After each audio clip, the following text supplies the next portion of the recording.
Bonjour à tous et bienvenue sur le podcast Cardano français. J'espère que vous allez bien et que votre semaine a débuté en beauté. Alors, je le sais, j'ai été absent pendant plusieurs mois et ce n'est pas vraiment de ma faute, mais je vais vous expliquer tout ça dans quelques minutes. En tout cas, merci de revenir sur la chaîne YouTube et j'espère que vous êtes resté actif dans l'écosystème de Cardano parce que même si je n'étais pas présent pour faire des vidéos, j'ai continué justement à consulter les news, j'ai continué à investir et j'ai continué justement à suivre l'information. C'est sûr que au mois de novembre et au mois de décembre, j'ai voyagé, j'ai été en Belgique, j'ai été en France, j'ai été aux États-Unis et puis j'ai commencé un contrat en janvier.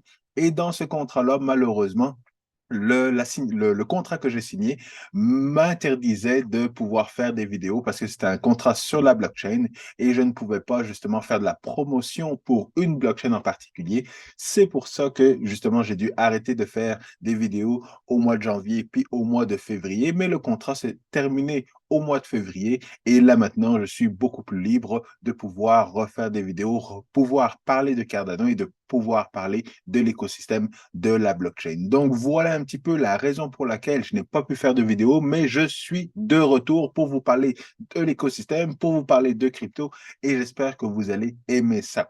Donc si vous aimez toujours le contenu de mes vidéos, n'oubliez pas de smasher bien fort le bouton like, abonnez-vous à la chaîne YouTube et partagez l'épisode avec le plus de monde possible sur les réseaux sociaux. On commence directement avec le vif du sujet, avec, vous le voyez justement, le marché qui est pas mal dans le rouge. Et pourquoi? Parce que justement, hier, on a eu le président, le responsable, dans le fond, de la Banque centrale aux États-Unis qui est passé devant le Congrès et qui a annoncé que justement, l'inflation aux États-Unis ne descend pas autant qu'on le voudrait. Donc, il risque de faire monter encore les taux d'intérêt, pas de 0,25%, mais peut-être bien de 0,50, voire même peut-être 0,75. Donc, le marché l'a mal pris et de toute façon, il y a plusieurs mauvaises nouvelles dans le marché. Vous l'avez sûrement entendu avec la banque Silvergate, avec toutes les attaques envers Binance, avec les attaques envers Kraken. Donc, il y a beaucoup de volatilité dans le marché, mais tout ça, c'est très, très bon, justement, pour ceux qui comprennent que c'est lorsqu'il y a du sang dans le marché que c'est là qu'il faut investir. Et il faut se rappeler qu'on est toujours dans un bear market. C'est pour ça que, justement, j'ai encore mon t-shirt, j'ai encore, justement, mon attirail pour résister, pour passer à travers le bear market et pour vous encourager à faire de même. Mais aujourd'hui, j'aimerais vous parler justement de ce qui s'est passé lors du Cardano 360, donc la revue mensuelle du mois de février.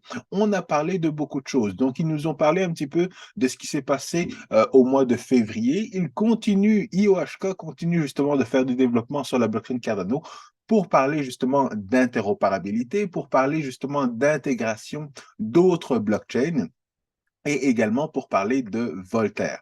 Donc, au niveau du développement, on n'a pas eu tant de nouvelles que ça, mais on comprend que tous les efforts sont faits pour la phase de Bachot ainsi que la phase justement de Voltaire. Et tout cela ne va pas être comme dans les différentes phases, mais ça va plus être justement dans la proposition de CIP, Cardano Improvement Proposal, donc, toutes ces propositions d'amélioration dans l'écosystème de Cardano qui vont nous permettre justement de amener juste plus de performance au niveau de la blockchain Cardano et plus de gouvernance au niveau de la blockchain Cardano.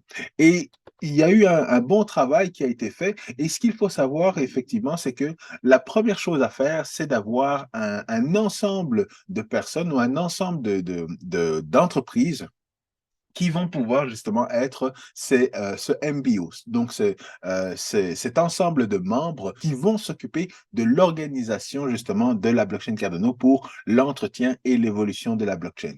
Donc, si vous êtes une organisation qui est très active dans l'écosystème de Cardano, à ce moment-là, ben, vous pouvez participer justement et vous enregistrer comme organisation membre de ce consortium-là. Exactement la même chose qu'on a au niveau du web avec le W3C et exactement la même chose qu'on a également au niveau de Linux, la technologie Linux, avec toutes ces compagnies qui contribuent justement à cet écosystème qui est un écosystème open source. Alors, c'est sûr que ça va être très important parce que ce qui va arriver, c'est des discussions comme on a eu sur le contingent staking. Donc, ce staking avec des conditions qui a fait beaucoup de bruit alors qu'on n'est même pas à l'étape de proposition, on n'est même pas à l'étape de proposer justement une amélioration par rapport à ça, mais ça a fait de grosses vagues dans les dernières semaines dans l'écosystème de Cardano. Et je vais vous en parler plus en détail la semaine prochaine. Mais donc, lorsqu'on a plus des individus qui s'occupent de donner des avis ou émettre des commentaires, ce ne sont souvent pas des commentaires qui sont pas nécessairement pertinents, mais qui sont essentiels dans la conversation. Donc, savoir si un élément ou une fonctionnalité vaut la peine d'être intégrée à Cardano qu'on base justement son argument sur de la philosophie ou sur son sentiment ou des choses comme ça, ce ne sont pas des arguments qui sont très, très forts, justement, alors qu'on devrait discuter beaucoup plus de savoir cette fonctionnalité-là, comment devrait-on l'intégrer? Pas si on devrait l'intégrer, mais comment on devrait l'intégrer pour que justement tout le monde soit satisfait dans l'écosystème ou la majorité des gens soient satisfaits dans l'écosystème de Cardano. C'est pour ça, encore une fois, que justement avoir un consortium, dans le fond, d'organisations qui s'occupent justement de réfléchir et de proposer justement des solutions et de discuter par rapport à des sujets comme de nouvelles fonctionnalités sur Cardano, c'est essentiel, plutôt que justement avoir cette conversation-là sur Twitter ou sur un space ou sur le forum où tout le monde et n'importe qui peuvent justement interagir. Et c'est sûr que c'est important d'avoir le sentiment de la communauté, mais c'est beaucoup plus important d'avoir des spécialistes qui sont en mesure de décortiquer, dans le fond, ce qui est un bon argument de ce qui n'est pas un bon argument. Et c'est pour ça, justement, que au niveau de Catalyst, on va avoir justement de nouvelles fonctionnalités pour avoir justement la fonctionnalité de liquid staking, donc la possibilité de déléguer son pouvoir de vote à des représentants. Et ça va être très intéressant. Ça devrait arriver très prochainement. Mais IOHK nous a annoncé qu'on devrait avoir un événement spécial pour voter avec le nouveau Catalyst. Et donc, ce nouveau Catalyst devrait être intégré à beaucoup plus de wallets pour être en mesure de voter à partir du wallet que vous préférez. Parce que je voudrais que l'expérience Catalyst n'a pas été super jusqu'à maintenant. Et évidemment, Catalyst n'était pas un produit fini, mais c'était plus un prototype, c'était plus une première version. Une première version qui a quand même permis d'avoir beaucoup de financement.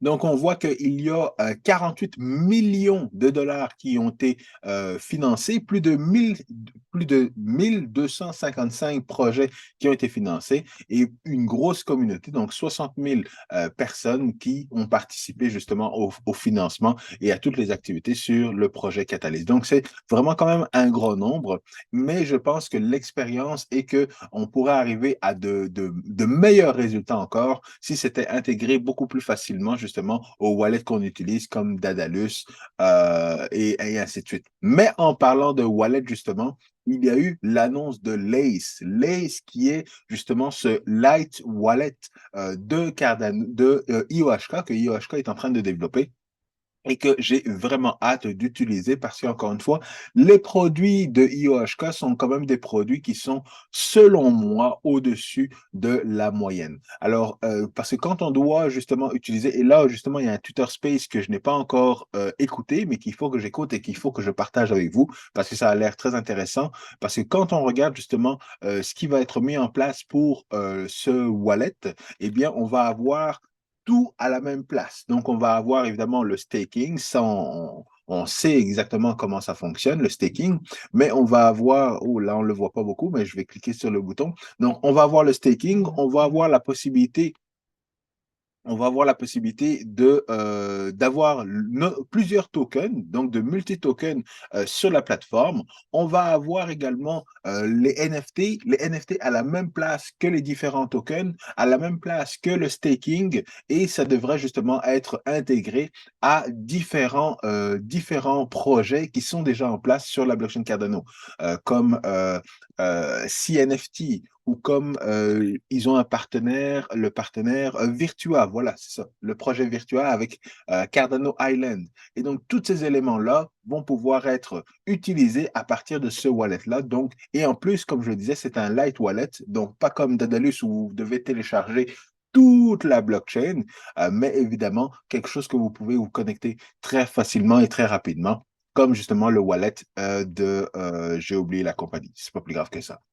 Bref, tout ça pour dire que j'ai vraiment hâte à ce wallet-là parce que le design a l'air vraiment cool, les fonctionnalités ont l'air très intéressantes aussi, même si là on voit que ça ne fonctionne pas, mais juste le fait que ce soit un multi-token wallet, donc on peut avoir toutes les tokens de l'écosystème de Cardano plus d'autres tokens parce que Coti n'est pas un token de l'écosystème de Cardano, il participe au projet Cardano et c'est pour ça que vous allez pouvoir avoir vos Coti et probablement vos Ethereum, vos Bitcoin et ainsi de suite. Donc, j'ai vraiment hâte de voir le résultat qu'on va avoir par rapport à ça, mais ce n'est pas tout. Ce dont ils ont discuté également, ils ont présenté un projet dont on entend beaucoup parler dans l'écosystème de Cardano, c'est le projet MELD. Alors, MELD, évidemment, est une plateforme où vous allez pouvoir faire du lending, du borrowing, donc mettre des actifs, des cryptoactifs en collatéral, pouvoir emprunter par rapport à ces cryptos-là. Mais la différence aux autres projets, c'est que, dans le fond, lorsque vous mettez vos actifs, vous n'êtes pas obligé de faire un prêt par rapport aux actifs que vous mettez en dépôt. Vous pouvez tout simplement mettre vos actifs et après ça, recevoir justement un pourcentage d'intérêt lorsque certaines personnes empruntent vos cryptos et vous remboursent avec de l'intérêt. Donc ça, je trouvais ça quand même assez intéressant. Et ils vont aller beaucoup plus loin également dans ce concept de DeFi, c'est qu'ils vont également avoir la possibilité de déposer des actifs et dans le fond d'être une banque. Donc ne pas juste être au niveau du DeFi, mais au niveau du TradFi, donc de la finance traditionnelle. Et ça, c'est très important justement dans l'écosystème parce que ça va pouvoir être, s'ils arrivent à compléter leur projet, bien entendu, ça va être l'endroit où vous allez avoir votre banque en ligne et vos actifs crypto avant les autres compétiteurs. Et ça, c'est intéressant parce que j'avais déjà fait une présentation sur les fintech où je mentionnais que justement la blockchain et les crypto-monnaies allaient dominer le marché justement des fintech. Et là, on en voit un bon exemple parce que s'ils sont capables justement d'aller chercher des parts de marché des finances traditionnelles, du système bancaire traditionnel et d'intégrer encore une fois des fonctionnalités blockchain et de crypto-monnaie, ça va devenir un gros joueur et ça va devenir justement une pièce maîtresse de cet écosystème de FinTech. Parce que justement, on sait que ça va être difficile parce que lorsqu'on regarde tout simplement les nouvelles entre les banques et les cryptos sur Google, on voit que Kraken veut justement veut ouvrir une banque depuis quelques moments maintenant. Ils veulent ouvrir une banque dans l'État du Wyoming, mais ils ont évidemment quelques problèmes justement parce qu'ils ont dû arrêter leur offre de service de staking. Il y a également la SEC qui s'en va après Silvergate. Silvergate qui a eu quelques problèmes parce que beaucoup des clients justement se sont retirés de cette banque-là et c'était une des banques qui acceptait beaucoup de projets et beaucoup de compagnies en crypto. Tous les exchanges, justement, étaient inscrits à cette banque-là, Silvergate, et là maintenant, probablement qu'ils vont devoir faire faillite.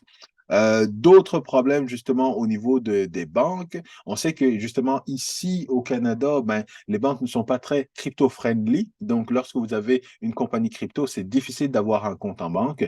Mais on sait également que justement l'autorité des marchés financiers a fait une vidéo dernièrement sur une chaîne ici à Québec où il mentionne justement les plateformes d'exchange qui se sont inscrits justement à l'AMF canadienne. Donc, vous voyez, on a la liste ici, et dans la liste, ben, il n'y a pas nécessairement de Binance, alors qu'on sait que Binance est le plus gros exchange justement dans le monde, mais ils ne sont pas justement à l'autorité des marchés canadiens. Pourtant, ils sont justement à ils ont l'accord de l'autorité des marchés financiers, justement, en France. Donc, vous voyez qu'en France, justement, les portes sont ouvertes pour Binance, ils sont régulés et tout ça. Au Canada et aux États-Unis, eh bien, là, c'est un petit peu plus difficile pour eux parce que, justement, la SEC dit que Binance US offre des sécurités. Et donc, des sécurités, c'est exactement la même chose que offrir des actions qui sont des sécurités, mais au niveau des cryptos, eh bien, on ne sait pas encore si les cryptos ce sont des sécurités ou si ce sont autre chose, justement comme Bitcoin. Donc, de ce côté-là, ça devient très difficile justement pour Binance d'être régulé aux États-Unis et au Canada, alors qu'en Europe, c'est déjà beaucoup plus facile pour eux. Et donc, c'est pour ça que justement le projet MELD, s'ils arrivent justement à développer leur banque, leur système financier, autant au niveau de la DeFi qu'au niveau des finances traditionnelles, eh bien ça va leur donner justement à des atouts de plus par rapport à Binance et par rapport aux banques traditionnelles. Donc ça, c'est très intéressant et c'est un projet que je vais continuer à regarder. Je ne suis pas investi dans Mel, je n'ai aucun token de Mel, mais je vais continuer justement à suivre ce projet-là. Alors, je termine là-dessus. Ça fait un petit peu le tour justement de ce qui a été discuté dans la revue mensuelle de Cardano pour le mois de février. La semaine prochaine, je vais vous parler de staking parce que c'est très important. Le staking sur Cardano est un staking qui est de loin supérieur justement au staking au proof of stake d'Ethereum et au proof of stake évidemment de Solana. Mais je commence à me poser la question à savoir, est-ce que je devrais réinvestir dans Ethereum, sachant que Ethereum est en arrière sur justement le modèle, le proof of stake de Cardano. Donc, si j'investis sur Ethereum maintenant et que j'attends qu'ils arrivent au même niveau que Cardano, probablement que je vais faire des bénéfices, ce qui va me permettre de racheter beaucoup plus de Cardano par la suite. Donc, c'est un peu la logique que j'aimerais discuter avec vous. Discuter également les contrats intelligents sur la blockchain Ethereum ainsi que sur la blockchain Cardano et vous démontrer pourquoi la majorité des contrats intelligents sont à risque et que justement dans l'écosystème d'Ethereum, pourquoi ils sont à risque et pourquoi c'est important justement d'avoir de bons contrats intelligents, une bonne plateforme et des bons langages de programmation pour développer des contrats intelligents, sachant que les contrats intelligents vont envahir le monde dans quelques années. Alors, voilà pour ce nouvel épisode du podcast Cardano français. Merci d'être revenu sur la chaîne et je vous dis à la semaine prochaine. Peace.